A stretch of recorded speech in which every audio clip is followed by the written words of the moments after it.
Je suis Douati Alphonse, ex-ministre du président Laurent Gbagbo, successivement ministre de l'Agriculture et des Ressources animales, ministre des Relations avec les institutions de la République et ministre de la Production animale et des Ressources halieutiques. Pendant 10 ans, j'ai servi dans les gouvernements successifs du président Laurent Gbagbo. Les deux personnes qui ont pris cette initiative sont 7 des hommes de lettres, mais elles sont avant tout des humanistes. Ce sont aussi des apôtres de la démocratie. Et c'est en leur qualité d'apôtres de la démocratie et d'humanistes, et qui dit humaniste dit des personnes qui sont contre l'injustice. C'est à cette triple qualité qu'ils ont initié cette pétition, qui est une initiative fort heureuse et fort opportune. La pétition est d'abord et avant tout un moyen d'expression. Les citoyens qui adhéreront à cette pétition expriment un besoin. Ces citoyens disent que le président Laurent Gbagbo est victime d'une injustice internationale. Et ces citoyens disent qu'il faut que cette injustice prenne fin et que le président Laurent Gbagbo soit libre. Libre de ses mouvements, mais libre pour entrer en Côte d'Ivoire. Parce que nous ne voulons pas d'un Laurent Gbagbo libre ailleurs que dans son pays et sur ses terres natales. En cela, comme moyen d'expression de liberté et donc moyen d'expression démocratique, elle constitue non pas une pression sur la justice, mais l'expression d'un ras-le-bol vis-à-vis de l'injustice internationale.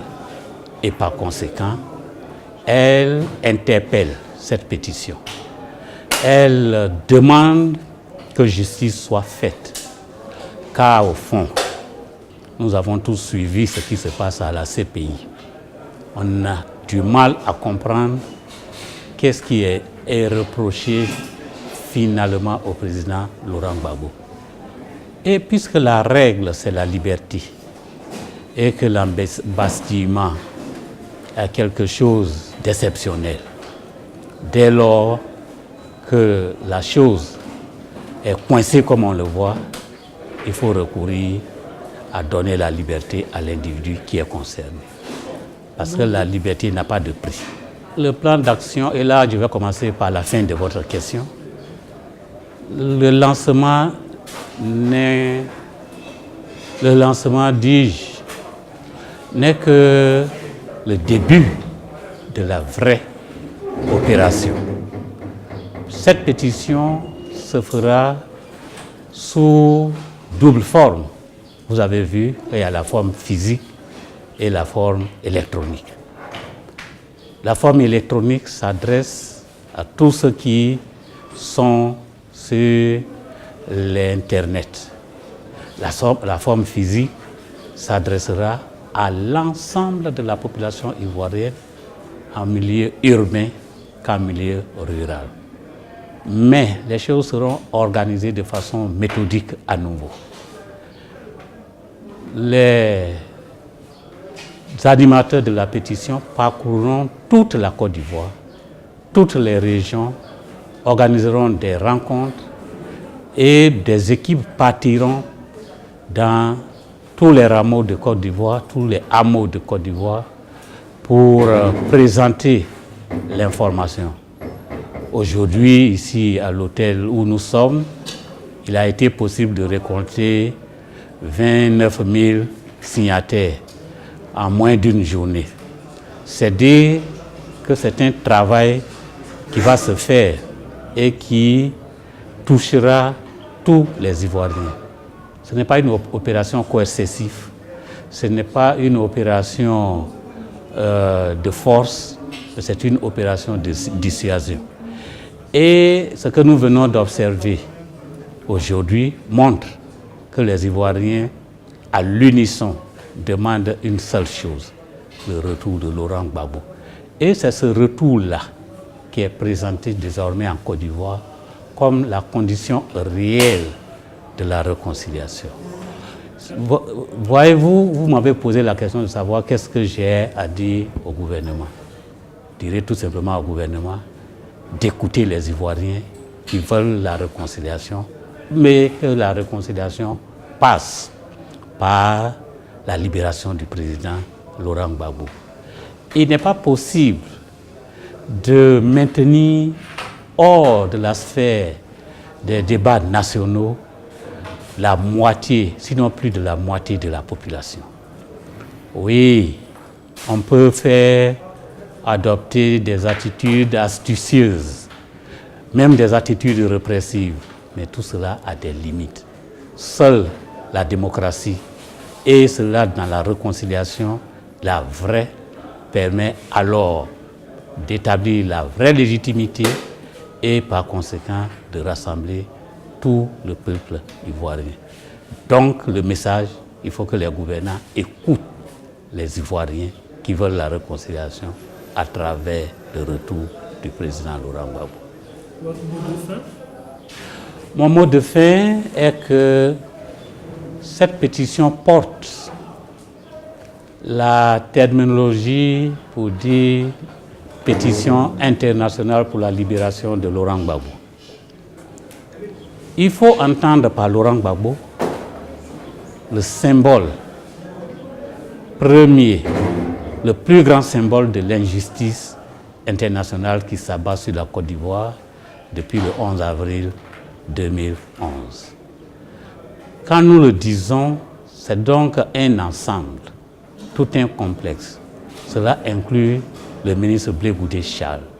Cela inclut tous les prisonniers politiques qui sont en Côte d'Ivoire. Je ne pourrais pas ne pas citer Simone Evé Gbagbo, qui passe devant la cour d'assises pour la deuxième fois en 2 ans. Que dire du ministre Assoa Adou, du ministre Hubert Oulaye, du leader des jeunes Kwa Justin, Daï Nestor, Lida Kwasi Moïse, pour ne citer que les plus illustres. Mais il y a beaucoup d'anonymes, des prisonniers politiques, militaires et civils. Il y a des militaires à qui il est reproché de n'avoir pas fait désertion pendant la crise post-électorale. On ne peut pas diriger un pays avec des relents de vengeance. Donc tout ce monde-là est en situation d'injustice. Mais pire, des centaines, sinon des milliers d'Ivoiriens sont contraints à l'exil. Or, la Constitution interdit justement qu'on contraigne un Ivoirien à l'exil. Le président Laurent Gbagbo, ambassadeur à La Haye, représente le symbole pour ces Ivoiriens contraints à l'exil et qui sont obligés d'abandonner tout, y compris ce qui leur est le plus cher, à savoir la terre natale. Donc quand nous disons le président Gbagbo, c'est de tout ce monde, de tout ce complexe que nous parlons, et sa libération, naturellement, entraînera la libération de tous les prisonniers et le retour apaisé, sécurisé et digne des Ivoiriennes et des Ivoiriens contraints à l'exil. Donc ça, c'est le premier message. Le second message, c'est un appel à tous les Ivoiriens, à toutes les Ivoiriennes, à toutes les Africaines, à tous les Africains, à tous les démocrates du monde entier, épris de justice, à toute personne qui refuse la loi du plus fort et qui inscrit son action dans l'humanité et dans la lutte pour la démocratie. Je leur demande d'adhérer à cette initiative. Il s'agit de savoir si l'injustice doit triompher sur la justice ou alors si c'est le contraire. Pour ma part, je pense que dans une société civilisée, qui est aujourd'hui la société moderne, il faut faire la grande place à la justice. Et la justice, c'est la démocratie, c'est aussi la justice et le droit pour tous. Et cette pétition vient leur donner la parole pour qu'ils s'expriment aux yeux de l'humanité afin que justice soit faite à la plus grande victime de l'injustice aujourd'hui, le président Laurent Gbagbo, qui emporte le flambeau et le symbole de l'injustice. Voilà.